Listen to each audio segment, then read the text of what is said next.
Olá, eu sou a professora Jéssica Marciela e hoje iremos estudar os íons. Vamos relembrar a estrutura do átomo primeiramente.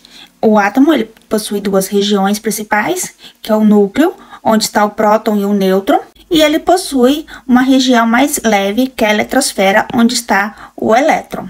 Quando o número de próton e elétron são iguais, a gente diz que esse átomo ele é eletricamente neutro.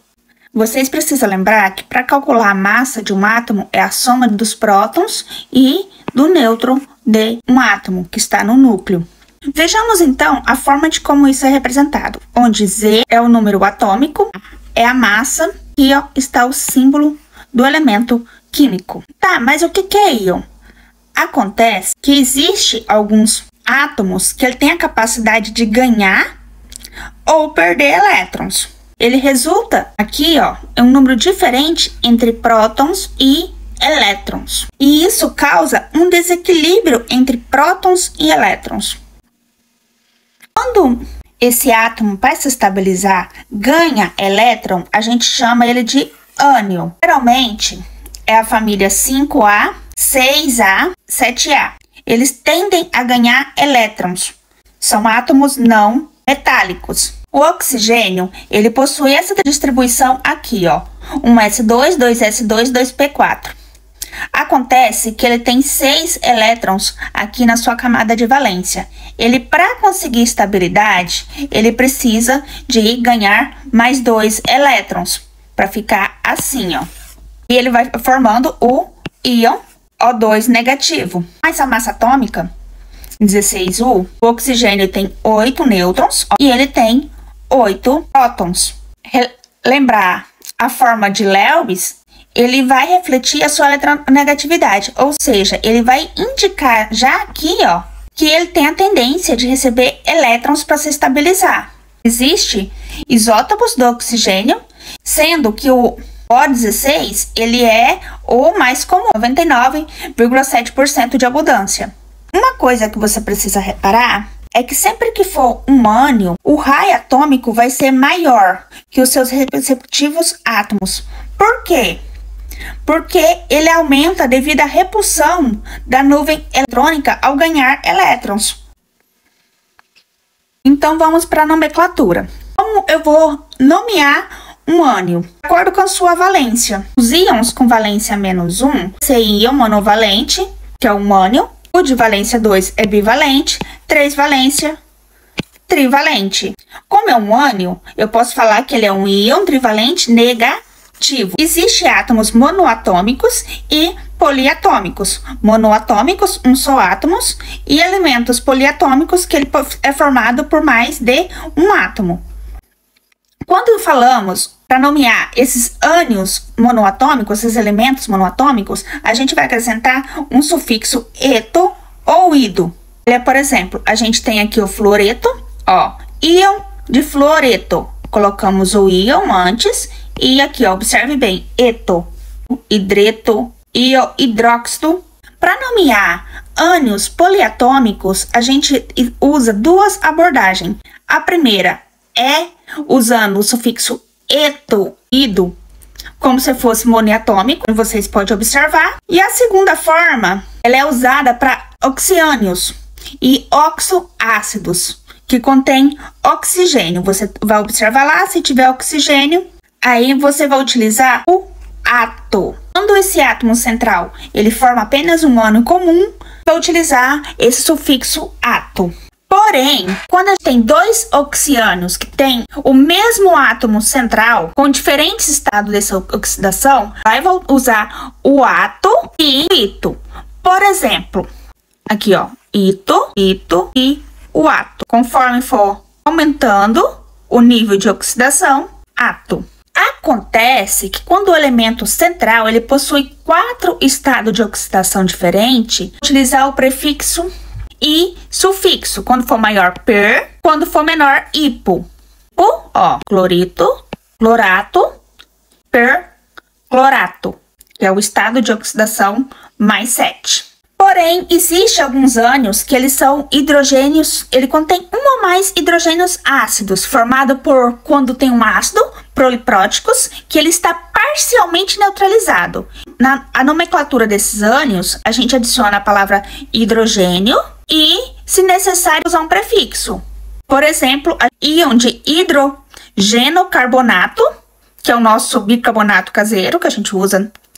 Olha só, ou no caso do prefixo, vamos supor que a gente tem aqui, ó, esse elemento, ele vai ficar íon normal, aí vai ser dihidrogenofosfato. Trocar aqui esse 4 por um 2, ele ficaria um íon de genofosfato. Se você pesquisar online, tabela de ânion, ele vai mostrar todos esses ânions aqui, ó, separadinho. Então, pausa o celular e dá um print. Começando aqui com o cátion. São os átomos metálicos da família 1A, 2A e 3A. Esses átomos, eles tendem a perder esses elétrons. Ele fica com um número de prótons maior do que o de elétrons. Ó, são íons carregados positivamente. Eles perdem o elétron. Resultou uma carga positiva devido a esse excesso de prótons em relação aos elétrons. Essa perda de elétrons, ele vai ocorrer nessa camada de valência, a camada mais externa, onde esses átomos eles vão buscar adquirir estabilidade com 8 elétrons na última camada.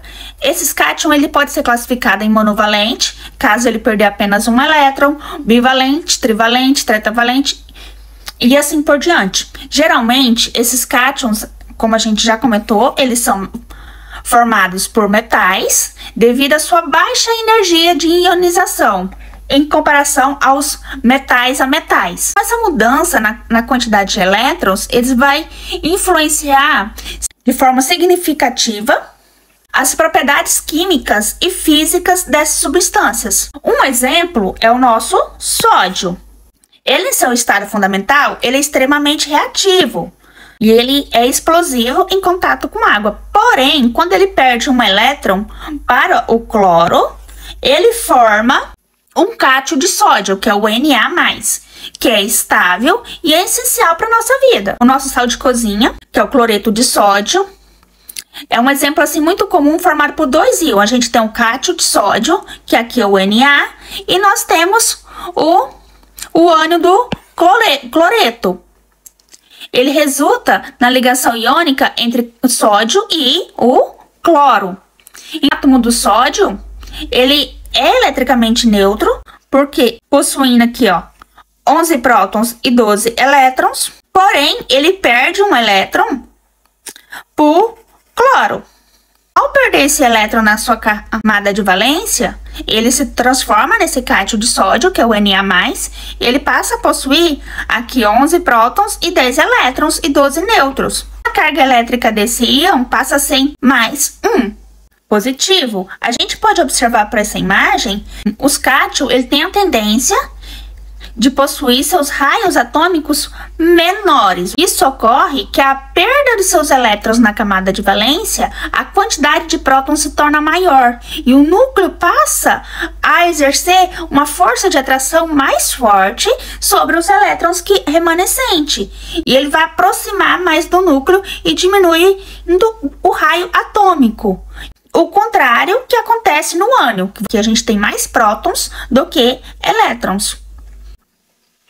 Como a gente vai trabalhar a nomenclatura do cátion? De acordo com a sua camada de valência, vai ganhar o íon na frente normal e, ó, porque ele é positivo. Quando a gente tem cátions monoatômicos, a gente simplesmente coloca o nome do elemento precedido da palavra íon. Então, íon de sódio, íon de cálcio, íon de alumínio e assim por diante.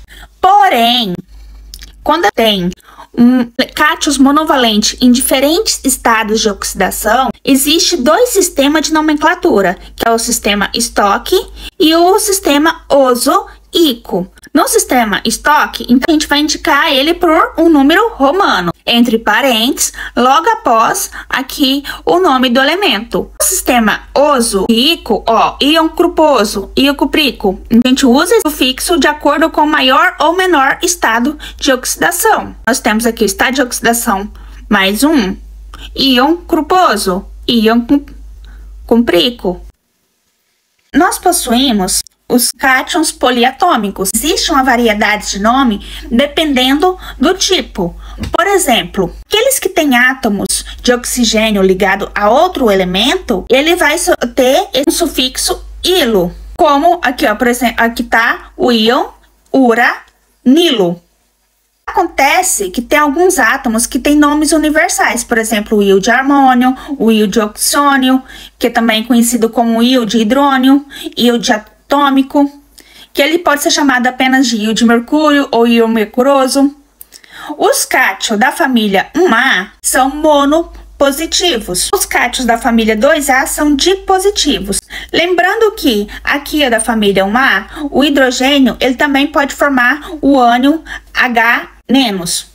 O alumínio, o bismuto, eles podem formar aqui, ó, cátions tripositivos. Alguns átomos, eles podem formar cátions tanto mono quanto dipositivos. Por exemplo, o mercúrio e o cobre. O ferro, o cobalto, o cromo e o níquel, eles têm a capacidade de formar cátions di e tripositivos. Já o ouro, ele pode ser tanto mono quanto tripositivo. O estanho, o chumbo, a platina, o titânio, o manganês, eles formam aqui e tetra positivos. Além disso, tem átomos que podem combinar para se formar cátions. Por exemplo, o nitrogênio com o hidrogênio, que forma o amônio, o hidroxônio e o nitrosilo, que esse é formado por um átomo de oxigênio e um átomo de nitrogênio. Também, se vocês pesquisar, tem tabelas de cátion. Vamos fazer uma comparação entre cátion e ânion para poder fazer um resumo. O cátion, ele é positivo e se atrai pela carga oposta negativa. Lembra lá do cloreto de sódio, que é o Na e o cloro, formados pelos átomos metálicos, que é o cátion, e o ânion são os não metálicos. O exemplo do sódio, que é o Na, do ferro e do amônio. Aqui a duplinha aqui, ó, Na+, e o Cl. O raio atômico, ele é menor do que seus respectivos elétrons, porque ele vai perder elétron para ele, para um ânion. Aqui o raio atômico é maior, porque ele ganha elétrons de um cátion. Tem mais prótons do que elétrons, ele vai exercer uma pressão maior sobre a eletrosfera e vai reduzir o raio atômico. Aqui eu tenho mais elétrons do que prótons e eu recebi um elétron e isso deixa o raio atômico maior do que meu átomo original.